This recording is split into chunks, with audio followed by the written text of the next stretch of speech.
गणपती बाप्पा मोरया। गणपती बाप्पा म्हणजे फक्त मातीची मूर्ती नाही, तो आहे आपल्या मनाचा, आपल्या श्रद्धेचा आणि आपल्या नात्यांचा आधार। आईच्या डोळ्यातील ममता म्हणजे बाप्पा, बाबांच्या कष्टातला आधार म्हणजे बाप्पा। आपण जेव्हा अडचणीत असतो तेव्हा जो विश्वास मनाला धीर देतो तो म्हणजे गणपती बाप्पा। घराघरात आलेला हा आपला लाडका गणपती बाप्पा 10 दिवस आनंद, उत्साह आणि भक्तीचा सोहळा घेऊन येतो। भाद्रपद महिन्याच्या चतुर्थीला गणपती बाप्पाची स्थापना घरोघरी होते। भक्त मोठ्या उत्साहाने आरती, भजन आणि पूजा करतात। तसंच घराघरांमध्ये सजावटी होतात, आरती, मंत्रोच्चार, उत्साहाचा माहोल असतो।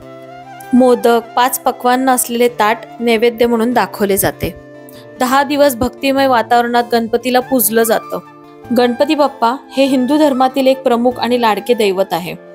भगवान शिव आणि पार्वती यांचे ते पुत्र असून त्यांचे हत्तीचे मुख आणि मोठे पोट आहे। त्यांना उंदीर हे वाहन आहे।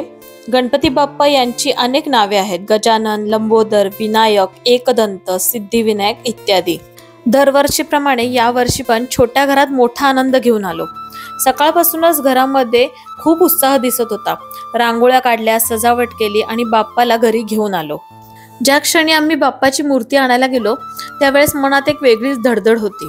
बाप्पाचा हसरा चेहरा नजरेस पडताच जणू बाप्पा बोलतोय की काळजी करू नका, मी आलोय तुमच्यासाठी, तुमची सगळी दुःख दूर करण्यासाठी आणि आनंद वाढवण्यासाठी।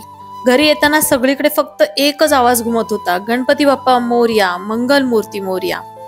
बाप्पाला घरी आणताना प्रत्येक सदस्याच्या डोळ्यामध्ये आनंद अश्रू होते। गणपती बाप्पा, तुझ्या चरणी एकच विनंती, नेहमी आमच्या सोबत राहा, आम्हाला योग्य मार्ग दाखव आणि प्रत्येक क्षणाला आमचं रक्षण कर। गणपती बाप्पा मोरया, मंगल मूर्ती मोरया।